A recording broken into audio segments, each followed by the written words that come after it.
நாம் விஸ்வாவசு ஆண்டோடைய துவக்கத்தில் எப்படிப்பட்ட கிரகநிலை இருக்குங்கிறத முதல்ல பார்க்கலாம். அதுக்கு அடுத்தது ஒவ்வொரு ராசிக்கும் எப்படிப்பட்ட பலன் கொடுக்கும் அப்படிங்கிறதையும் நம்ம டீட்டெயில்டாக பார்க்கலாம். அதில் இந்த ஆண்டு பிறக்கும்போது 14ஆம் தேதி ஏப்ரல் அன்னைக்கு, அதாவது நான் ஏற்கனவே சொன்ன போல் பங்குனி மாதம் கடைசி நாள்லேயே சூரியன் மேஷத்துக்கு பிரவேசம் ஆகிடுறாரு. ஸோ அதன் அடிப்படையில் பார்த்தா 14ஆம் தேதி ஏப்ரல் சுவாதி நட்சத்திரத்தில் இந்த ஆண்டு துவங்கிறது. அப்போ சுவாதி நட்சத்திரத்துக்கு அதிபதி சொல்லக்கூடிய ராகு காலபுருஷனோட முதல் வீட்டுக்கு விரயஸ்தானத்தில் இருக்கார். அது மட்டும் இல்லை, அந்த இடத்துல ஒரு பெரிய கிரக சேர்க்கை, அங்கே முக்கியமாக சனி ராகு சேர்க்கை, கூடவே சுக்கிரன் மற்றும் புதன். இப்படிப்பட்ட கிரக சேர்க்கை மீனராசியில் இருக்கிறதுனால இந்த ஆண்டு அதிக மழை பெய்யக்கூடிய ஒரு சூழ்நிலை இருக்கும்.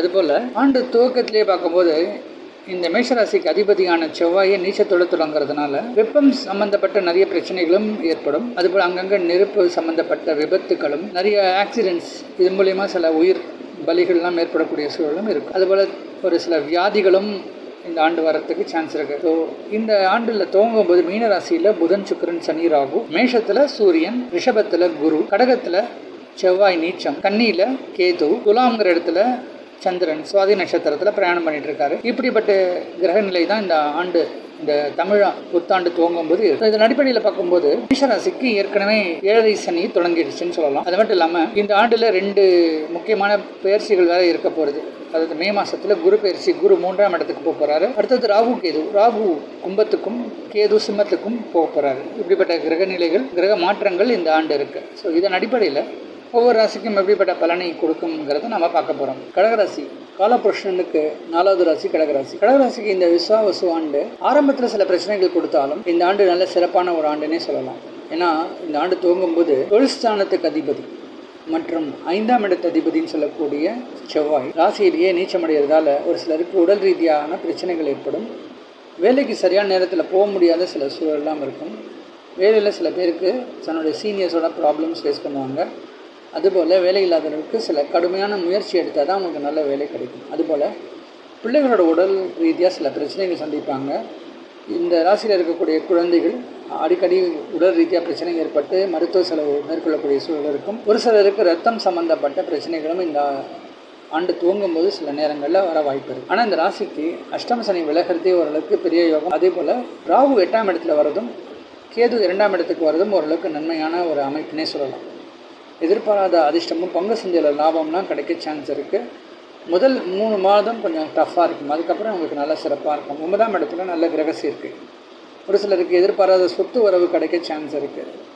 தந்தையார் வழி சொந்தங்களோட அன்பு பாராட்டக்கூடிய யோகமும், ஒரு சிலருக்கு தந்தையார் மற்றும் மூத்த சகோதரர்கள் இருக்கக்கூடிய இடத்துக்கு போய் அவங்களோட சேர்ந்து வாழக்கூடிய ஒரு யோகம் இருக்கும்.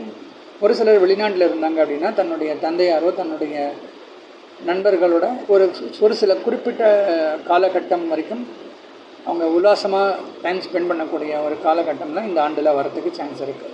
அதுபோல் திருமணம் ஆகாதவர்களுக்கு இந்த ஆண்டில் ஜூலை மாதத்துக்கு மேலே உங்களுக்கு ஒரு திருமணம் அமைப்பு வர்றதுக்கான வாய்ப்புகள் இருக்குது. ஆனால் ஜூலை மாதம் வரைக்கும் சில தடங்கல்களும் பிரச்சனைகளும், வீட்டில் கூட கணவன் மனைவிக்குள்ளே சில கருத்து வேறுபாடுகள்லாம் ஏற்படக்கூடிய சூழல். பொருளாதாரத்தில் ஓரளவுக்கு மேன்மை இருக்கும். எதிர்பாராத அதிர்ஷ்டமும் பிஸ்னஸில் நல்ல லாபமும் ஏற்படக்கூடிய ஒரு ஆண்டாக இருக்கும். ஒரு சில பேருக்கு சொந்த வண்டி வாகன சேர்க்கை எல்லாம் அமைய சான்ஸ் இருக்குது.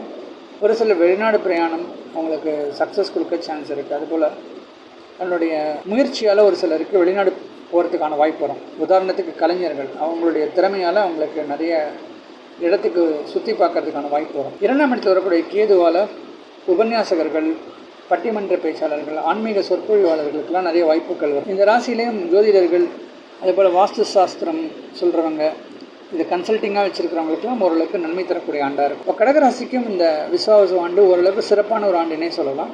ஒரு சிலருக்கு அரசாங்க சம்பந்தப்பட்ட வேலை கிடைக்கக்கூடிய யோகமும் இருக்குது. பேச்சை மூலதனமாக வச்சு பிழைக்கக்கூடிய வக்கீல் தொழில் செய்கிறவங்க, ஆசிரியர் தொழில் செய்கிறவங்களுக்கெல்லாம் ப்ரொமோஷன் கிடைக்கிறது. ஒரு சில ஆசிரியர்கள் தலைமை ஆசிரியர்களாக மாறுறதுக்கான வாய்ப்புகள்லாம் இந்த ஆண்டு வரத்துக்கு சான்ஸ் இருக்குது. கடகராசிக்கும் சிறப்பான ஒரு ஆண்டுனே நம்ம சொல்லலாம். கடகராசி அப்படின்னு சொன்னாலே குருவுடைய புனர்பூச நட்சத்திரம் 4ஆம் பாதம், சனியுடைய பூச நட்சத்திரம் மற்றும் புதனுடைய ஆயில்ய நட்சத்திரம், இந்த நட்சத்திர தொகுப்புகள் கொண்டது தான் கடகராசி. அதில் குறிப்பாக குருவுடைய புனர்பூசம் 4ஆம் பாதத்தில் பிறந்தவங்களுக்கு சுமார் 80% வரைக்கும் நல்ல பலனும், சனியுடைய பூச நட்சத்திரத்தில் பிறந்தவங்களுக்கு சுமார் 75%, புதனுடைய ஆயில்ய நட்சத்திரத்தில் பிறந்தவங்களுக்கு சுமார் 80% வரைக்கும் நல்ல பலனும் இந்த விஸ்வாவசு ஆண்டு கொடுக்கும் அப்படிங்கிறது என்னுடைய கருத்து.